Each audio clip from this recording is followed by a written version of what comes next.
Now on 767 News, alteration of design causes completion date of Newtown Primary School to be pushed back. Food safety, the focus of 2015 Health Month. Several activities carded for this year's literary festival. And in sports, West Indies remains optimistic about Test match versus Australia.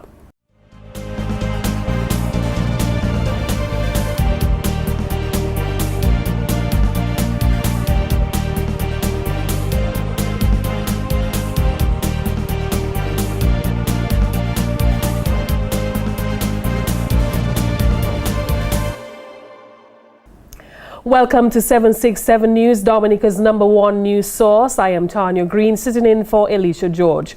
Join me as I bring you the details of these and other stories coming up right after the break. A test of character, a test of focus, a test of will, a test of resilience, a test of courage. Dominica, it's on. West Indies versus Australia, June 3rd to 7th at Windsor Park. Tell them that it's on.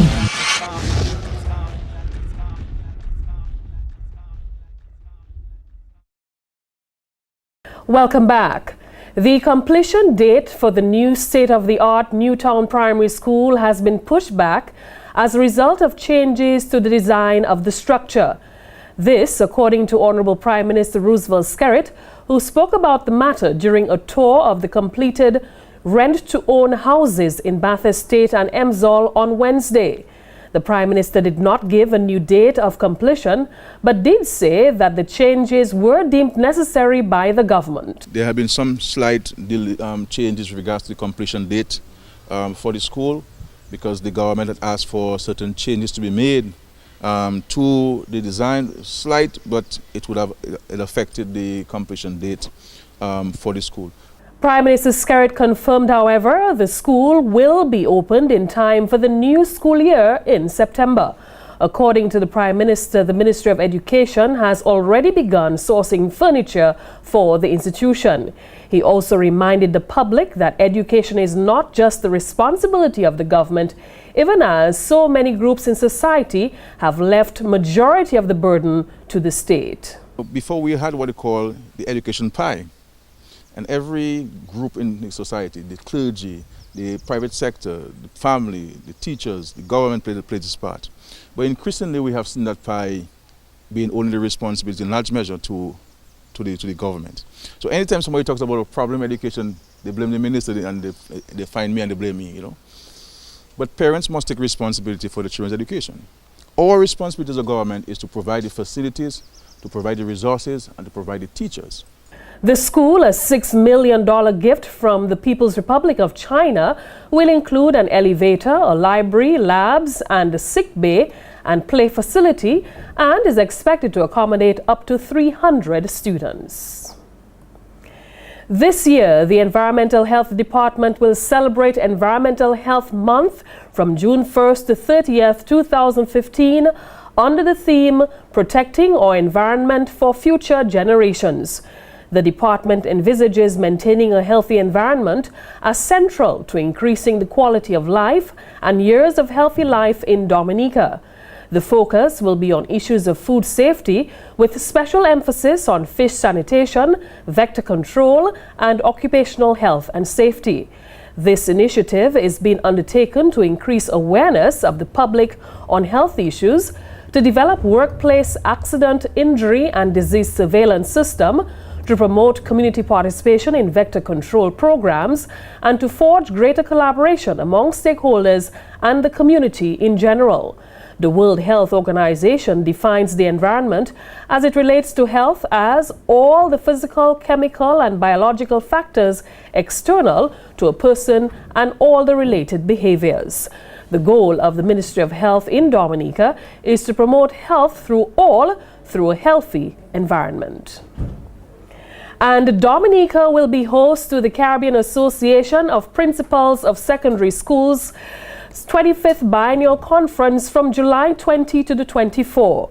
The event, which will be hosted by the Dominica Association of Principals of Secondary Schools and will be held at the Fort Young Hotel.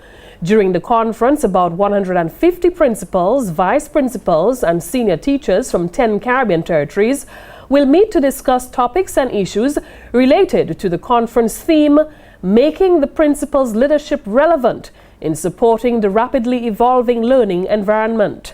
The theme is ideal, recognizing that the dynamic environment in which principals work is changing rapidly, particularly in the area of new technologies. Some of the issues to be addressed at the conference include attitudes and expectations of stakeholders in education, changes in communication and technology, moral values, character education, and gender issues, crime and violence and financing, and global economy. Dr. Francis Sevre, director of the UWI Open Campus Sites, will deliver the keynote address at the conference. Other esteemed presenters are expected to lead in discussion on other sub-themes of the conference.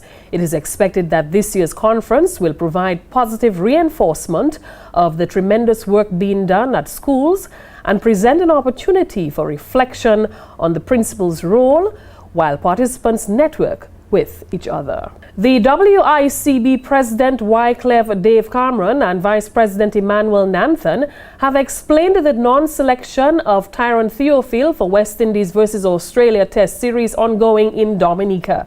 The issue was raised by journalist Carlisle John Baptist during a WICB town hall meeting at the Fort Young Hotel on Monday. Tyrone's got the second highest number of runs. The selector selected a team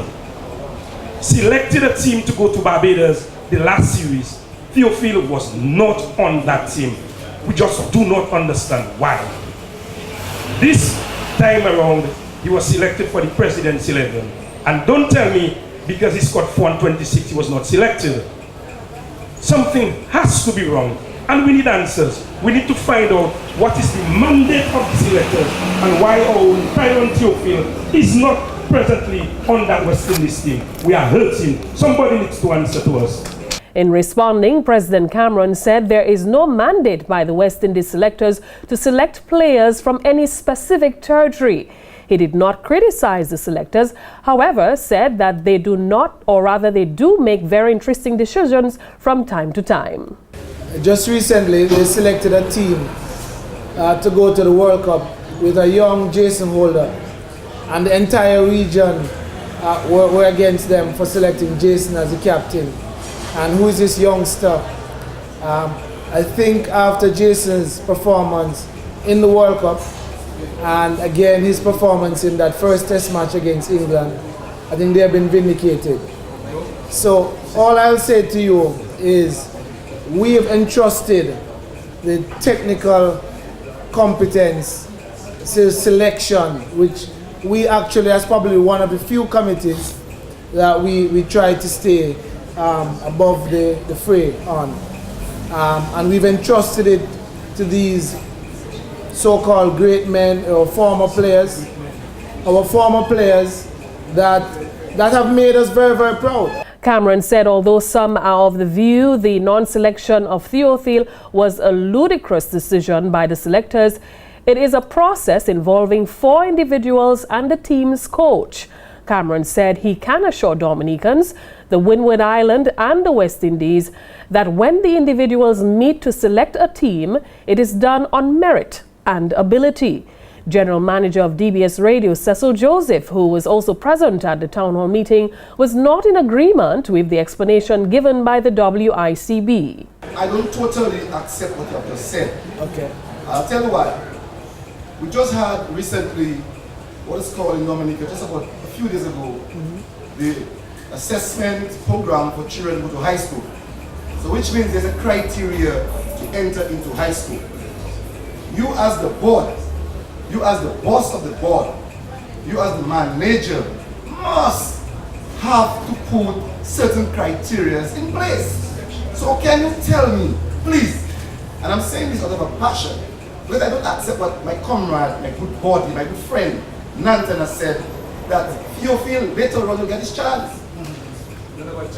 We saw We saw many Dominicans who knocked at the doors, and many Windward Island players knocked at the doors of the West Indies, to include Lucas Sebastian, who never got the opportunity, and we said to him that someday he will enter.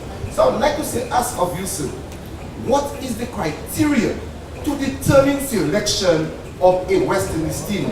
Meanwhile, Vice President of the WICB, Emmanuel Nanthan, responded saying selectors sometimes make decisions which they feel are the best.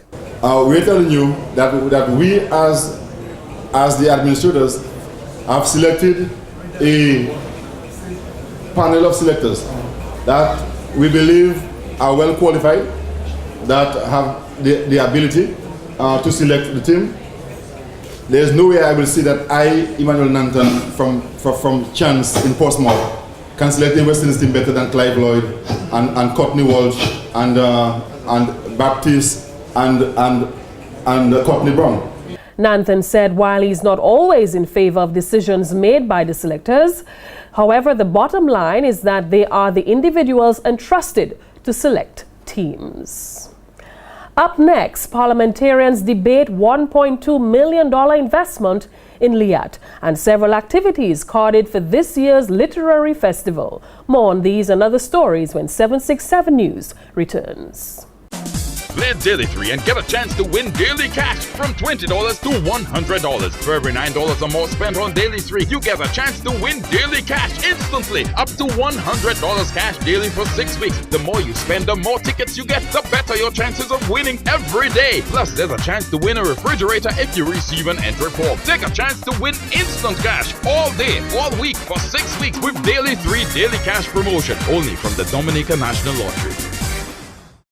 Get up to 50% off on selected items in the Quartz Red Dot Sale. With deals on furniture and electronics all across the store. You can't miss out. Just look for the Red Dots in store for great deals. It's happening this month end from Wednesday 20th to Wednesday, May 27th. 7 days of super savings with deals priced to go. Offer applies to both cash and credit purchases. And you pay nothing down and nothing for 60 days. With credit purchases 24 months and over. So hurry on down. And don't you dare miss this Quartz Red Dot Sale. Quartz, bringing value home.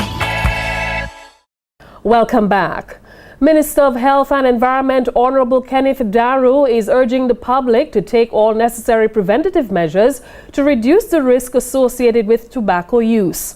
Honorable Darrow made the appeal in his speech read by Permanent Secretary in the Ministry of Health Helen Royer in recognition of World No Tobacco Day 2015 observed on May 31.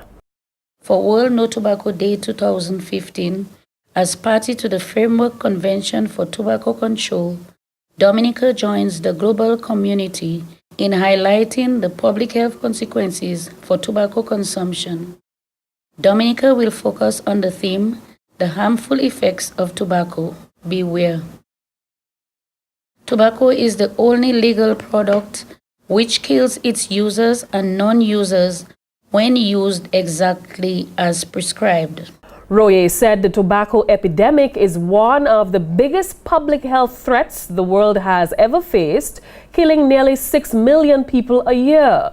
More than 5 million of those deaths are the result of direct tobacco use, while more than 600,000 are as a result of non-smokers being exposed to second-hand smoke.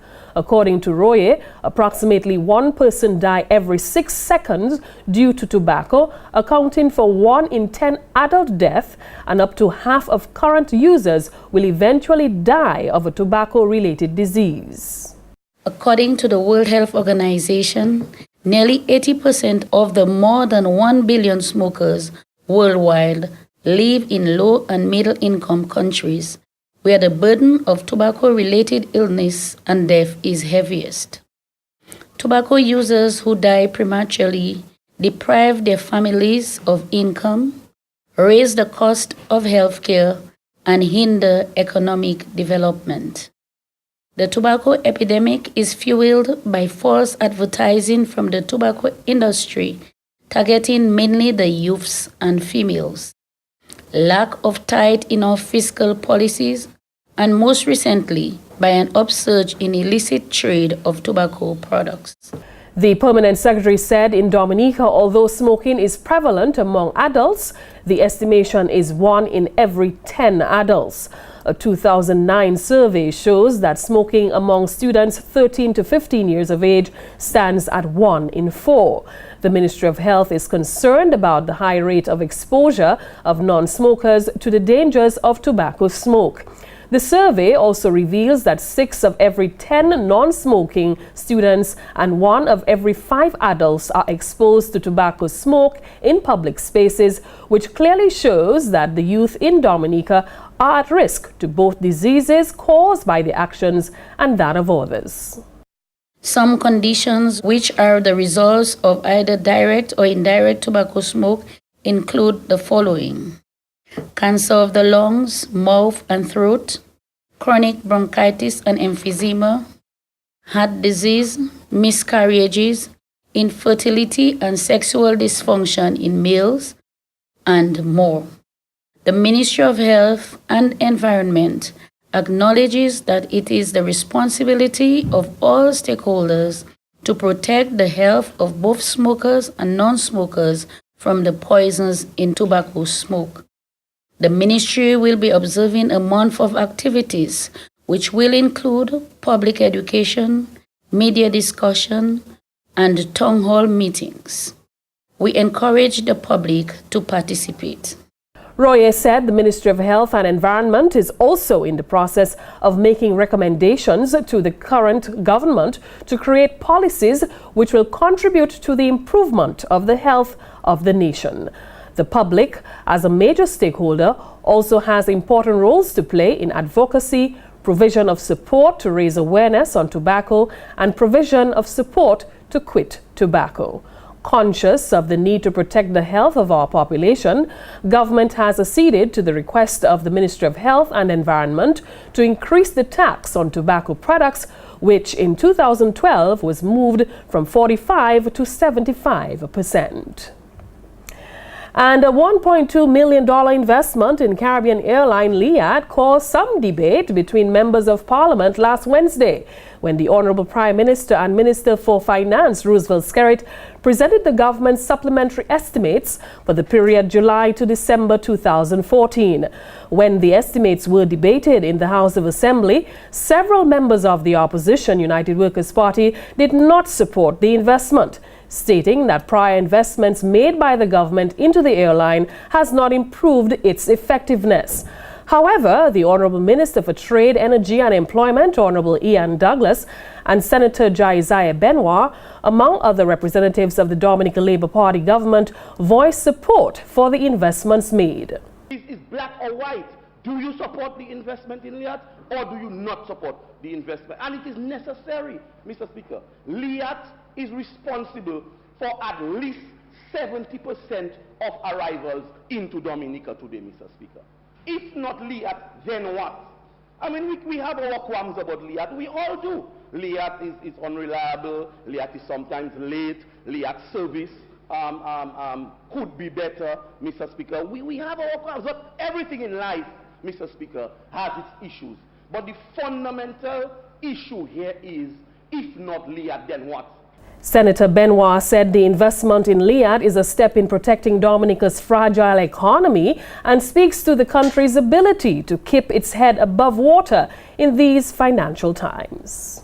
And if we are to have a stake at the negotiating table to ensure that the jobs in the tourism sector can remain viable, that persons who have livelihoods in that sector can have the tourists come to Dominica to spend that foreign dollar. Madam Speaker, then we're going on a wrong road if we are saying we should not invest in Liat. So once again, I want to fully support the investment in Liat, our Caribbean carrier. For the period 2012 to 2013, government invested $3 million in Liat, followed by another $4 million for the period of 2013 to 2014. The additional $1.2 million stated in the supplementary estimates is for the period 2014 to 2015.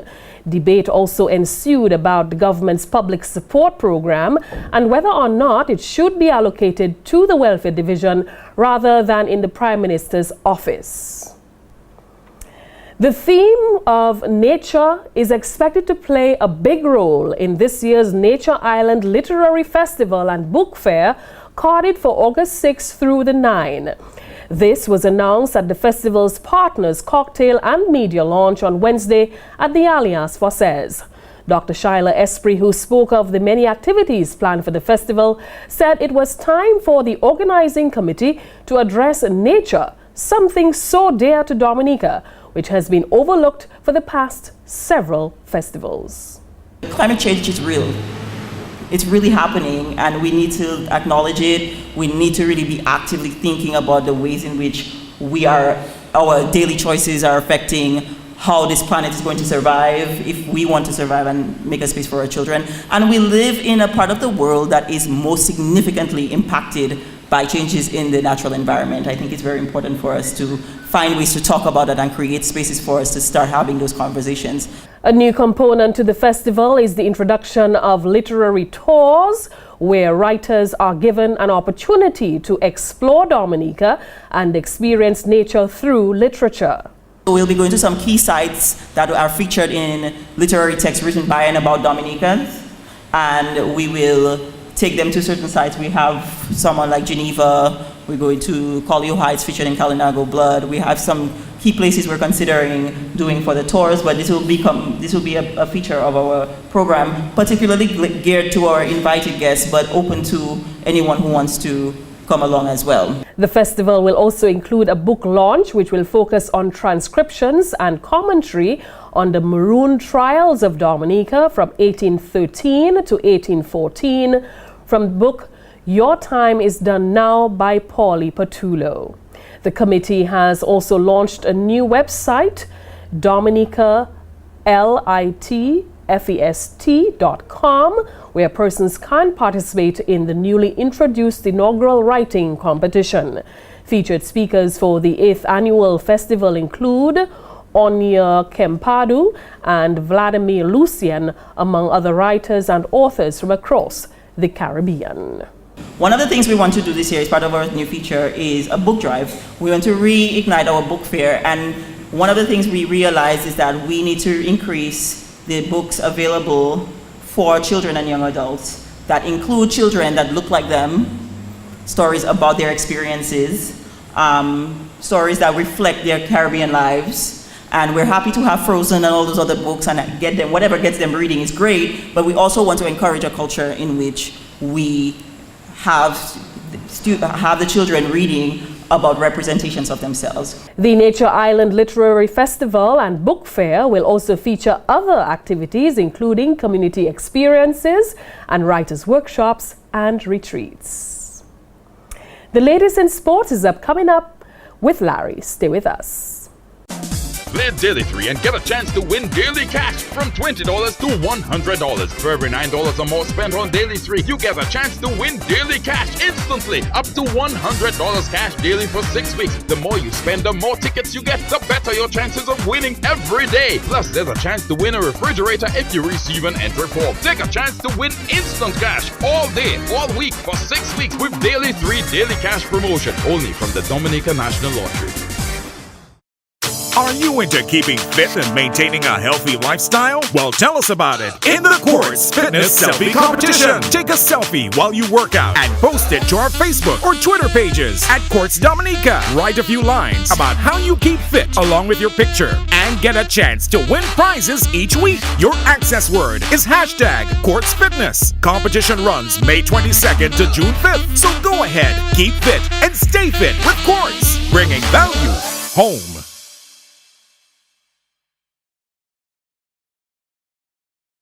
A test of character, a test of focus, a test of will, a test of resilience, a test of courage. Dominica, it's on. West Indies versus Australia, June 3rd to 7th at Windsor Park. Tell them that it's on.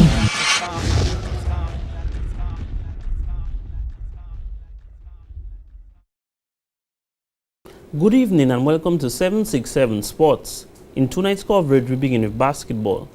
In Game 2 on Saturday, May 30th, at the Dominica Amateur Basketball Association fundraising event, the Fastcast Prowlers went down by only 1 point to Detroit Blazers.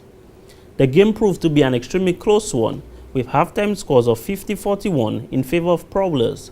However, Blazers scored 10 more points in the third quarter than Prowlers could muster. The fourth quarter was very close, and it seemed that Prowlers would hand Blazers their first loss of the season, as they led by 1 point with 6 seconds to go in the game. However, in 1.2 seconds left on the clock, Javid Joseph hit a 2-point field goal to take a 1-point lead, winning the game for Blazers. The final scores were Detroit Blazers 90, Fastcast Prowlers 89. Top performers for Blazers were Thomas Felix 24 points, 5 rebounds, 4 assists and 3 steals. Lester Langley 18 points, 4 rebounds, 2 assists and 2 steals. Sean Reed 12 points, 9 rebounds, 1 assist, 1 steal and 1 block. Top performers for Prowlers were Craig St. Rose, who recorded a double-double with 25 points, 12 rebounds, 3 assists and 3 steals. Ronald Bruno recorded a double-double with 18 points, 13 rebounds, 7 assists, 1 steal and 2 blocks. In cricket, Australian bowler Josh Hazlewood says the team bowled well on day 1 of the Test series against West Indies despite a sluggish start on Wednesday.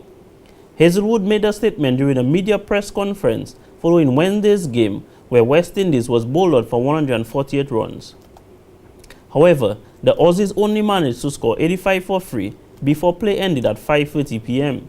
I thought we came out after lunch and really turned it on. So I think everyone bowled very well after lunch, and you saw the results. How far out did you know that they were going to stick with sort of the 3 quicks and go in a bit of a pace heavy team?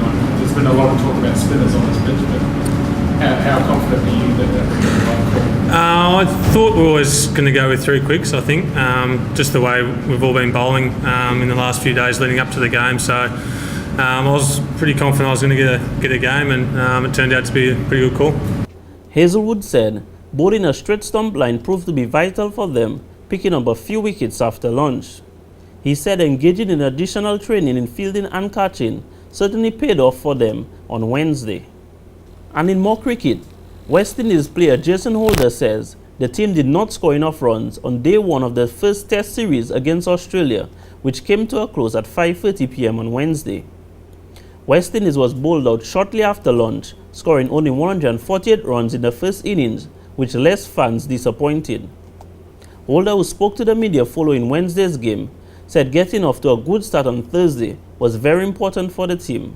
It's not an easy scoring ground. I think the outfield is not contributing to the fact, and you have to graft a bit to get in on the pitch. Having said that, as said, we got 3 wickets this evening. We have no choice but to bounce back. Obviously, we didn't put enough runs on the board, as I said. I don't think it's an easy scoring pitch. It was quite two-paced, I felt, this morning, and our batsmen really had to work hard to get in. Having said that, the Australians pretty much gave up a few boundaries in the first session, and we were scoring relatively quickly, but we lost wickets. But in the afternoon session, when the ball got a little soft, I found scoring a little bit more difficult. It started to get a little late movement, and it was hard in the sense, to get a start, and the Australians didn't make it easier because they bowl well. Holder said the team did not bat well on Wednesday. However, taking 3 wickets was a motivator for them. He said the West Indies team need to play much better than they did in the series against England, which ended in a draw, as Australia is ranked as number 2 cricket team in the world. We can't forget what we did in the England series. We did a lot of good things there, and it's important we just carry on that same vein and not lapse in a sense, and go back into a mode where we don't really want to get back into, in a sense. So we just have to keep moving forward together as a team and keep together, basically. In commenting on the exclusion of veteran Shivnarine Chanderpaul in the squad, Holder said the team, which although comprises of young players, is the best team in his opinion. Meantime, Devendra Bishu got off to a great start on Thursday, taking 6 wickets up to lunchtime. On the second day of play, West Indies made their fans smile with a strong bowling effort against the Aussies. Up to news time shortly after lunch, scores were 221 for 9, Australia leading by 73 runs. And that's it for tonight's Sportscast. Tune in again tomorrow for more sports. Many thanks to Larry for that sports report. Now for a recap of tonight's headlines. Alteration of design causes completion date of Newtown Primary School to be pushed back. Food safety, the focus of 2015 Health Month. Several activities carded for this year's literary festival. And in sports, West Indies remains optimistic about Test match versus Australia. And that's all the time now we have for news. Drop us an email, friend us on Facebook, and be sure to like our 767 News page. From all of us here on the 767 News production team, I am Tanya Green. Thank you for watching.